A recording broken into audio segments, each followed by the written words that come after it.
everything is open again at Des Plaines Avenue after a major head-on crash during the overnight hours. And everything is reopened at the Burns Circle after a crash and vehicle fire there. Your trip time to get from 390 to downtown, 28 minutes. On the Kennedy, it's 26 minutes. O'Hare to downtown, outbound 20. Stevenson, 27 minutes from the Veterans Memorial Tollway to Lakeshore Drive. Southbound Lakeshore Drive is a little bit congested. Belmont before Fullerton. I'm Jim Calamonte on AM 560, The Answer. Chicago's Morning Answer continues next in our AM 560 Weather Center. Strong winds developing today. We'll have sunshine breakout around noontime, high 63, currently mostly cloudy, and 33 at O'Hare. Your next news at 8. Chicago's Morning Answer continues next on AM 560, The Answer. From the Matrix Home Solutions Studios, this is Chicago's Morning Answer on AM 560, The Answer. Listen to AM 560, The Answer, online at 560theanswer.com, on the AM 560 mobile app, and your Alexa-powered smart speaker, on TuneIn, iHeart, and radio.com. Let freedom ring this afternoon at 2 with Sean Hannity on AM 560, The Answer. Top of the morning, Dan, and in for Amy J. This morning, John Cass, Chicago Tribune columnist of renown. Wake up, everybody. Get to work. Renaissance man, fisherman. Fisherman, poet, gardener, chef. Gardener. What can I say? Gardener of the human soul. And a binge watcher of Bosch and a binge reader of Larry McMurtry. Bosch isn't bad. Larry McMurtry was fantastic. All right, we've been covering local races, school board districts. You know, we put so much emphasis on local races, belief in subsidiarity here, get control of your local government. Here's something you can do where you live to put a stake in the ground for common sense and and by extension, sensible policies that govern your hamlet of choice. So we try to profile some of them, particularly school board races in the era of COVID, but also municipal races. And we're getting around the region pretty good. If you shoot us an email or give us a call if you want your candidacy or slate to be under consideration for a conversation before the April 6th election, a week from tomorrow.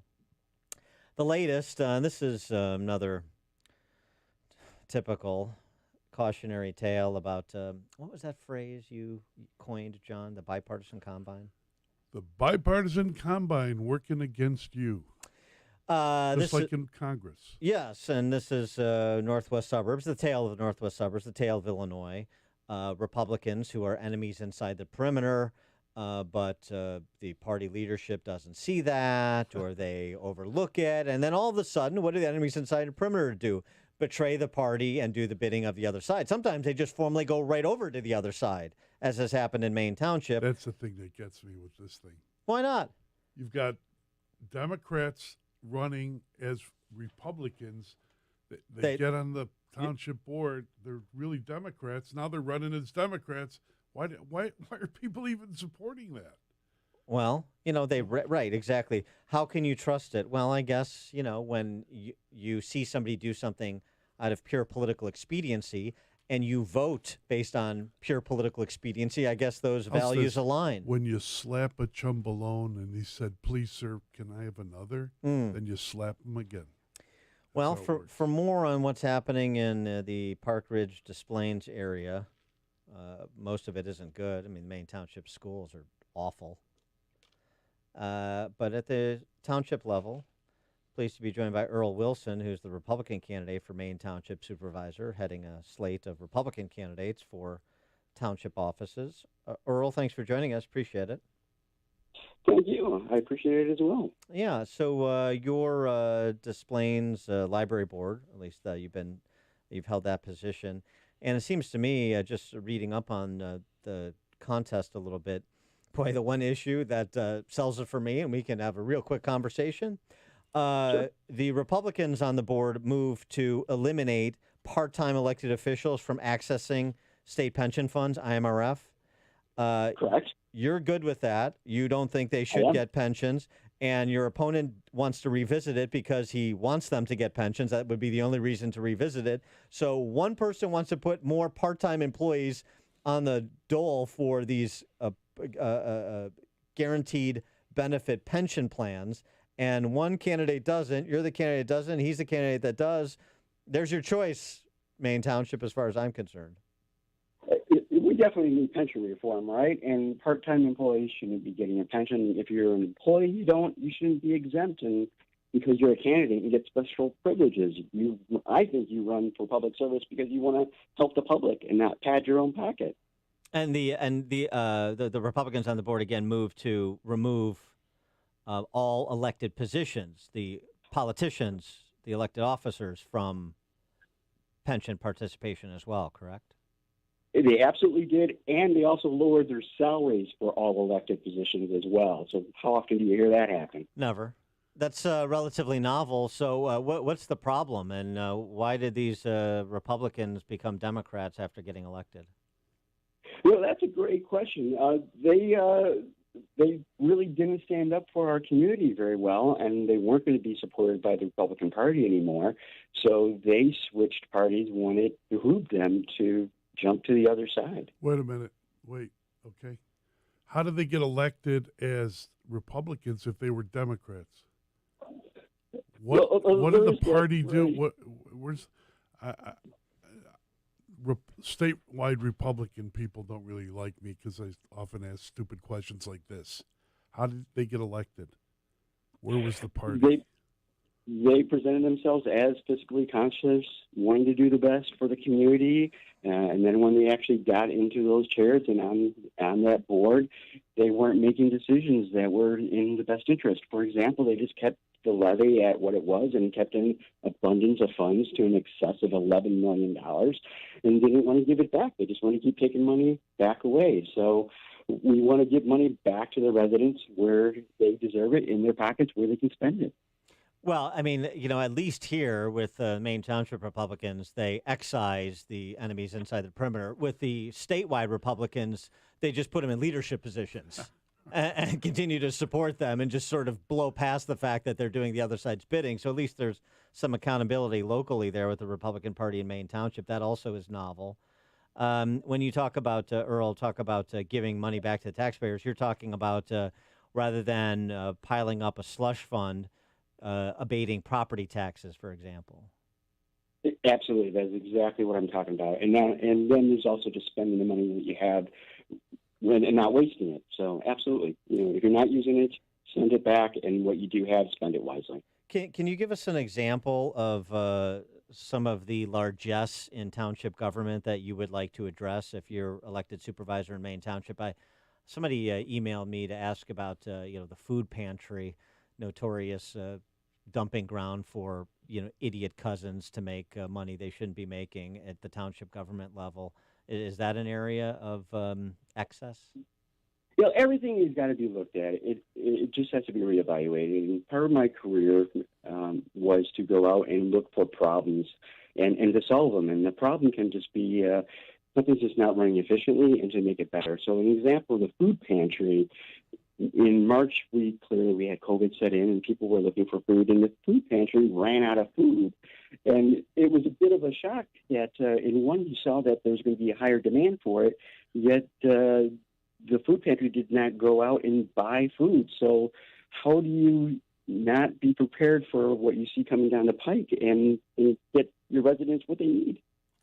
And I assume it wasn't like a budgetary issue. They had the resources. They just didn't have the proper management. Is that it? That seems to be what it boiled down to. There was definitely money in reserve that could be going out and buy food. They rely on both donations of physically food and money, and they stopped going out and buying food. And they had to say, we don't have anything to give you. And they did a GoFundMe from Park Ridge to do this crash course of let's get some food back in here. But the short of it is it never should have run out of food. The dynamic on the ground in Des Plaines and Park Ridge, I mean, some of our listeners are old enough to remember when that area was represented by a conservative like Bernie Peterson. and now, or I'm no, who am I thinking of? Bernie Peterson was Palatine. Who's the conservative state legislator? Why am I blanking on his name? So we got Marty Moylan and Laura Murphy. Well, I know we got Marty Moylan now, but I mean, back in the You day, said conservative. it wasn't that long ago that Park Ridge and Des Plaines was represented by conservative state legislators. That's no longer the case. Obviously, you have a bottom feeder piece of human trash like Marty Moylan. But I'm wondering what happened from the time where there were conservatives ruling the roost to the time where a slime like Marty Moylan is your representative at the state level. That's an excellent question. And one of them, when you look at this election cycle, is when the Democrats intentionally wanted to not even have Republicans on the Maine Township slate. They tried to run 8 of their opponents unopposed against us at all. And we had to go to court and to run for almost 2 months of just trying to give the people of Maine Township a choice on the ballot. I can't imagine how anybody or any party would think that's okay to eliminate a competitor. Marty Butler, that's what I'm thinking of, right? Is that I'm not sure. Okay. Anyway, I mean, this is just a classic tale of what's happened to suburban Chicagoland. I mean, Park Ridge, despite being Hillary Clinton's hometown, was a conservative place. Today, it's another repository of cowards, and we saw that play out during the COVID lockdowns, didn't we? Where you had just a few mayors in the region, like Morley and Elmhurst and Pekow in Orland Park, rally with their businesses to be sensible, and the local officials in Park Ridge, basically behaved like good little sentinels for Governor Jellybelly, didn't they? I hope we're going to have pronounced leadership wherever it can come from, and if that's only the township government, then it's only the township government. Absolutely. I think we have to stand up for our residents. And to your point about Park Ridge, Des Plaines was the same way, locking down businesses, following Pritzker's orders, really hurting businesses. I have a question. I'm looking at the Tribune story about the race, and the issue is about one issue is annexation of unincorporated areas, Maine, Park Ridge, Niles, Des Plaines, and Glenview, to incorporate portions of the unincorporated area.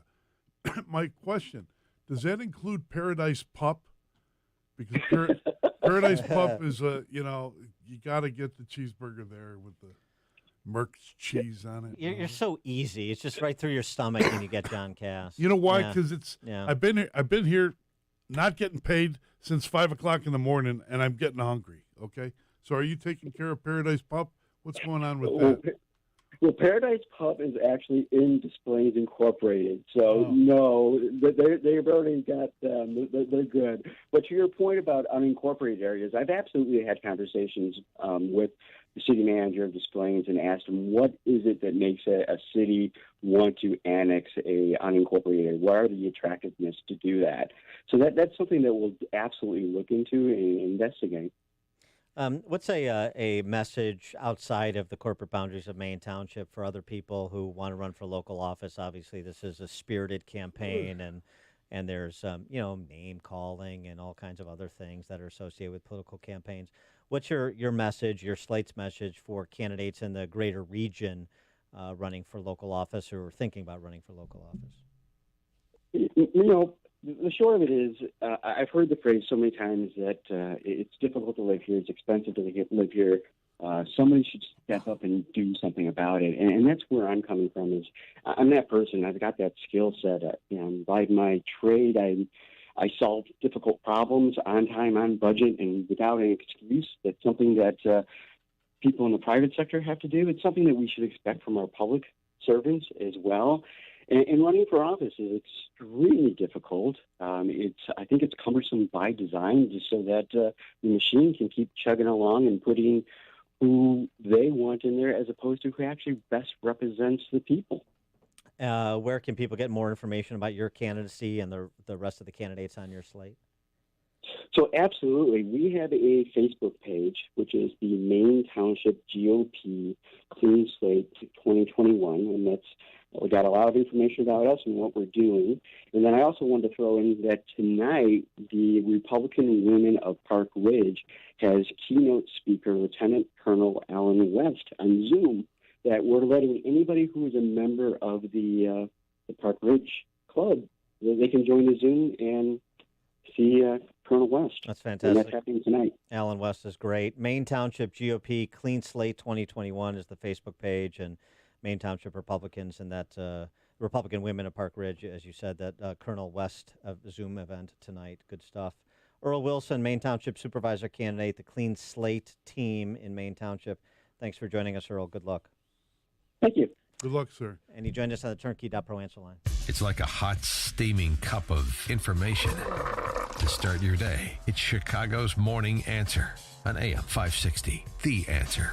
A storm is on the horizon, and you need to keep the lights on no matter what. Your business relies on the power being on 24/7. It's the lifeblood of your data and computer systems. Weather-related outages from the power company are not acceptable. Your need for a source of power that's reliable